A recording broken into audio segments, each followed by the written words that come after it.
What is up, guys? Welcome back to my channel. So guys, in today's video we are starting it off with my boy Captain Hoof. Now I haven't shown this guy in a minute since we last went trick-or-treating with him for Halloween. Now if you guys haven't watched that video, make sure you go down there and watch it right after this one. But for today's video, we are going to be setting up a 29-gallon fish tank in my room for a future fish I do plan on getting called a gulper catfish. Now, what makes them so cool is that they actually can eat things the same size as them. So if the gulper cat is this big, he might be able to eat something even bigger than him. Now, he's going to be a huge part of the channel. I can't wait to start setting up this tank. But first, we have to go inside to my room to start clearing space for this tank. Let's get inside. So this right here is where the 29-gallon tank is going to be going. Now, this right here is a 20 long that houses 6 of my turtles, one of them being my northern red belly turtle. We have an Indian spotted, we have 2 albino red-eared sliders, we have my pink belly side neck, and then right back there we have my Mississippi map turtle. We just finished emptying out this entire turtle tank. Now it is time to grab the turtles. We got 1, we got 2, we got the pink.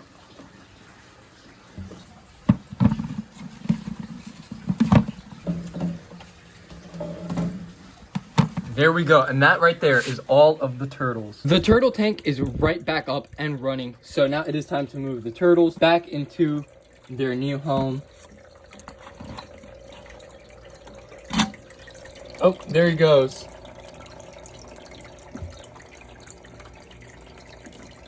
Now, for those of you that are going to comment that this turtle tank is too small, I completely agree with you. And that is the reason we do have an upcoming project with them to get them moved out of this 20-gallon long and into their own turtle pond. I just finished cleaning out the tank right behind me. Now it is time to go and start cleaning out the sand for this aquarium. So this is the sand we're going to be using. As you can see, it's by Imaginarium. It's just simple white sand. Now that we got the slit open, I'm just going to start poking tiny little holes on the side right here, just for water to be able to escape through.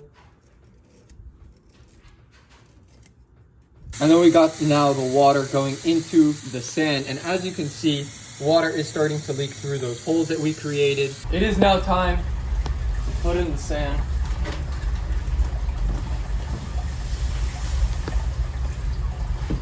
So this right here is how the sand is turning out with the black background. I think it's looking absolutely amazing. Now it's time for my least favorite part, which is filling up the tanks.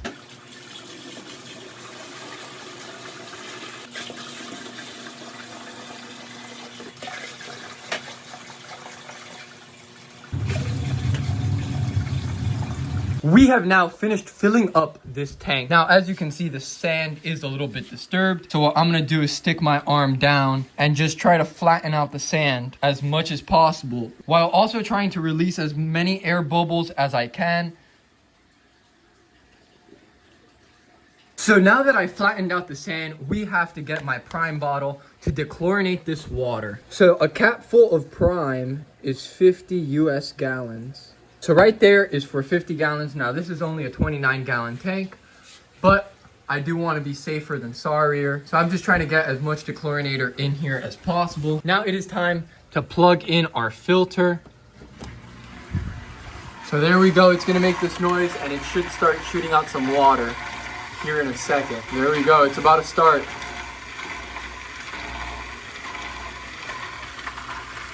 Now, the last thing that we have left to do for this tank is to put in the decorations. So in this bucket, we have a giant fake rock that we are going to be using. Now, I'm thinking of putting it right here in the middle. Right there is getting all the air bubbles out. And then we have 2 fake plants. Thinking of maybe putting one right here in this back corner. And then I think we should put the other fake plant right down here.